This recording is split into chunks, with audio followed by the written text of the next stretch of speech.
Hey everybody, welcome back to Wiki Sports. This is Miami Minute, where we cover my favorite team, the Miami Dolphins, who escaped Soldier Field in Chicago with a 35-32 win. First things first, I got to give a shout out to Justin Fields. He's been much maligned over the last 2 years as a starter, but he did set a record with 178 yards rushing and 1 touchdown. He also threw for 123 yards and 3 touchdowns. The improvement for Justin Fields over the last few weeks has been great. I believe that the Bears shifted their offense to be something resembling more like Baltimore's, allowing Justin Fields to have more freedom to run. And boy, did he run all over the Dolphins today. So shout out to him. Shout out to the Bears entirely. They've lost a lot of pieces on defense the last few weeks to the trade deadline. They did add Chase Claypool through the trade deadline this year. But this team, I think it's a very decent team, and I think if they can build on Justin Fields going forward, they will be quite good. So shout out to Chicago. Shout out Justin Fields. But of course, this is a Miami Dolphins show, so let's talk about the Dolphins. Starting with Tua, who went 21 of 34, 302 yards, and 3 touchdowns the last 2 weeks. When you combine the Lions and Bears games, he's had 684 yards, 6 touchdowns, no interceptions. Very impressive for Tua. He had the rusty game against Pittsburgh a few weeks ago on Sunday Night Football, but ever since then, he's returned in top form. And I know maybe the Lions and Bears aren't the best defense, but hey, Aaron Rodgers certainly struggled against the Bears today. We talked a little bit about the trade deadline for Chicago, but the Dolphins, of course, added Jeff Wilson Jr., who had 51 yards on 9 carries. Raheem Mostert added 26 yards on 1 touchdown on 9 carries. So, our running game's getting a little better each week. Certainly Wilson was an improvement over Chase Edmonds the last few weeks. So, hey, if we can bring players like Wilson and Mostert in like we have and get them to play decently, I'm all about that.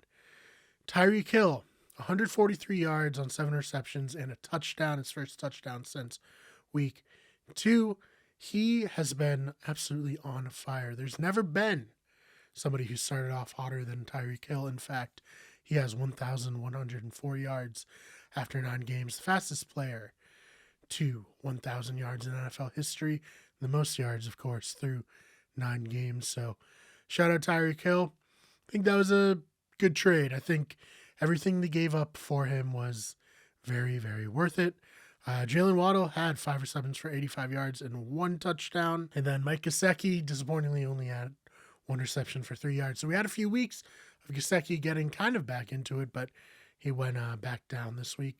That's okay. It happens. Jeff Wilson, of course, added a touchdown through the air and 21 more yards. So again, this trade deadline already paying dividends. The defense, they haven't looked great the last couple of weeks. And that could be because they're missing Byron Jones. Could be because their secondary is just generally decimated, but not exactly what you'd like to see out of a defense that really was carrying them last season and has regressed quite a bit. Fortunately, we're in an era of offense is the key to winning football games, and our offense is quite good, putting up 35 points and leaving at least 6, maybe 9 points on the field through missed field goals and some bad judgments. So I'll take it. This team offensively has improved by leaps and bounds since last season. Last season we were struggling almost every single week. So this season, I think we can go toe-to-toe with any team. I know a lot of people are disappointed by the end of the game where Tua missed an open throw on 3rd down that would have sealed the game. Then he missed another throw to Jalen Waddle where he didn't get enough under it, but he still threw for 300 yards and 3 touchdowns. A couple of bad passes, admittedly at bad time. Doesn't change the fact that he had a great game and should be in the MVP conversations with 15 touchdowns through only 6 games. He was hurt and missed 3, so let's get it. Let's get some people talking about Tua. If not Dolphins fans, then no one will start talking about him. So I'm going to be leading the Tua for MVP campaign. All this is to say that, You know, it's disappointing that the Dolphins are still in third place in the AFC East because the Jets beat the Bills today. I didn't necessarily see that coming, but good on the Jets after losing to New England, who also won today, making them 5-4. They rebounded against the Bills, and just very impressive for them. This whole division, I'll say it, the AFC East is the best division in football. Any of these teams can beat any others. The Dolphins beat the Patriots, beat the Bills, lost to the Jets. The Jets lost to the Patriots, beat the Dolphins, now beat the Bills, and the Bills, well, they haven't beaten anyone in the division yet. But they still have 2 games against the Patriots and another game against Miami and the Jets. So we'll see what happens. It's going to be a bloodbath, quite frankly. And I'm excited because as a Dolphins fan, I haven't really seen the division be competitive at all, let alone all 4 teams being good at once. So big shout out there. So that's really all I have for you. What did you think of the game? What are your complaints, your accolades for the Dolphins? Leave them in the comments down below.